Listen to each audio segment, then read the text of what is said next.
Ladies and gentlemen, welcome to the Inside exclusive scoop on the Live and Learn album. In the process of making this album and also being an artist such as myself from Peekskill, New York. I hope you enjoy what you're about to hear and see, y'all. Been searching for sunshine all my life and I found it. Been searching for sunshine all my life and I found it. I'm searching for sunshine all my life and I found it. I'm searching for sunshine all my life and I found it. Living life. I started rapping when I was about, I want to say around 11 years old. My Uncle Troy, Uncle Tricky T, as they used to call him. Shout out to Uncle Tricky T. He kind of inspired me. We sat down and wrote our first rhyme, him and my cousin Alizé. Listening to them do it made me want to do it. And then once I sat down with him and wrote that rhyme, he was on after that. If I could think back, the first song I ever wrote was, I called it Toadstool. And it was about the Mario Brothers. I used to play Super Nintendo and Nintendo, regular Nintendo too. I had 180 games on one cartridge. And the Mario Brothers was on there. And I was like a big fan of Mario and Luigi and the whole crew. I used to write about them a lot, but the first actual song I ever wrote was about them. I don't know how it went or remember how it was, but I know it was dope. You know, situations that I've experienced, things that I've seen, and sometimes just a good beat. You know, when you hear a beat, especially from like Blacksmith Beats, they produce this whole album. Once you hear a beat like that, what they produce, it's like, oof, I gotta do something to it. If I can't write to it, I'm gonna dance to it. I'm gonna do something to it. It don't matter what it is, but these beats just get you in that zone to do something. So music inspires me, and you know, experiences as well. My mother was heavy into music, especially into hip hop, because of I want to say partially because of her brother, my uncle Tricky T. You know, she grew up on the Fab Five Freddy's and the the Rakims and the Dougie Freshes. And my father he was from the West Coast, he was from California, so he grew up, you know, listening to like Ice Cube, NWA. He also was a big fan of jazz, so I got a little bit of hip hop, R&B, and a little bit of jazz growing up, and it kind of made it easier for me to expand my ear to different genres of music. My cousin Jamal Chestnut, aka Nut, in 8th grade, he had made me a tape with beats, a cassette tape. He recorded some instrumentals off some CDs. You know, back in the day, you could buy a single CD, and the CD came with the song, the radio edit, the beat, and the acapella. He would get like 4 or 5 CDs and record those CD instrumentals onto a cassette tape and tell me, listen, write to these beats. When you finish writing to these beats, let me know that you're done. I want to hear what you got. And if I think it's whack, I'm gonna tell you it's whack. If it's whack, I start all over. Not that he was like a crazy hip hop head. He just knew if it was whack to him, it just couldn't go nowhere. So that he's probably the first teacher as far as sitting down and, you know, being constructive with music.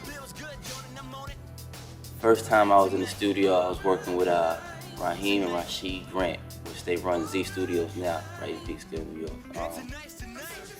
Cousin Jamal brought me and my partner Saif Lowe to the studio to record a song called Perfect Love. And you know, it was just he had to set up in his room, a little mic stand in his room. You know, it wasn't like no soundproof, wasn't no technology, wasn't no digital effects and all this crazy stuff. It was just press record, and if you mess up, rewind. You know, that's pretty much all it was. So, but that was the first time in the studio. The song was called Perfect Love, and still one of my favorite songs. We actually re-recorded the song, but that was a great experience. Shout out to Raheem and Rashid at Z Studios. It's Noodle.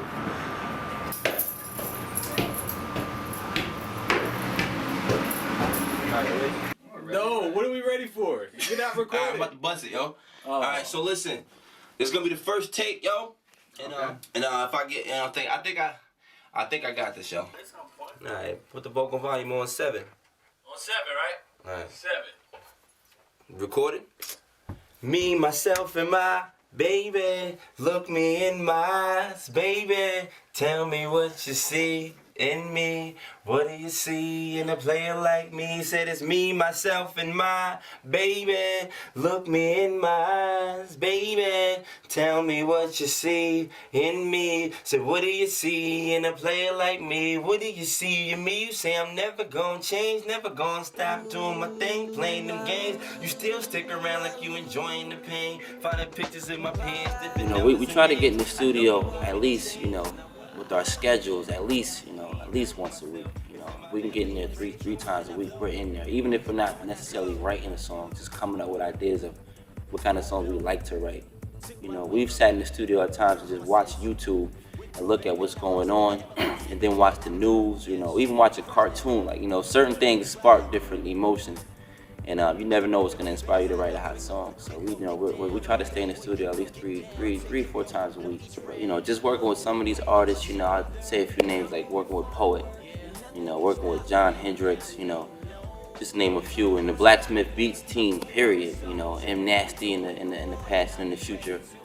These artists all have gifts that just make music powerful. It doesn't matter what type of song it is. Like when they bring their element to the song or to the idea, it's just like it's a feeling that I can't even express in words as an artist or a poet. It's just powerful. It's a beautiful thing, man. When you get in the studio and you get voices like Michelle Lindsay, for example, her vocal made the Sunshine song for me what I heard in my head. It's just like when you can put something out like that, it just inspires you to just continue to do it. You just want to do more and more and more. The first thing we ever put out was like a CD demo. I think dropping Live and Learn. Just looking at the cover of Live and Learn and the credits on the back of Live and Learn, I feel like it's pretty much it shows in itself the growth.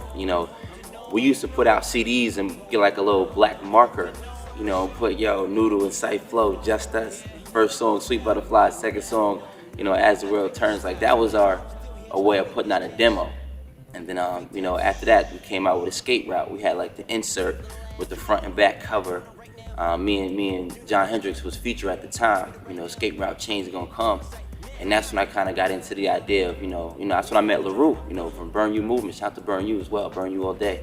LaRue kind of showed me that the music is good, but the presentation has to be just as good as the music. If you put out a dope song or a dope album and you got like you're using like a cardboard box as your cover with your little marker writing on it, it's not gonna catch the eye. The music plays, that'll catch the ear, but you need something to catch the eye too, because that's what's first. So coming from that and then working with M Nasty on It's a New Day, just a hands-on project where everything had to be the way we envisioned it. Working with M Nasty was just amazing, because he's one of those guys that sit in the studio with you, tell you like, yo, that was whack, yo. Like I really thought you could have did a little better than that. Like I don't know, did you write that?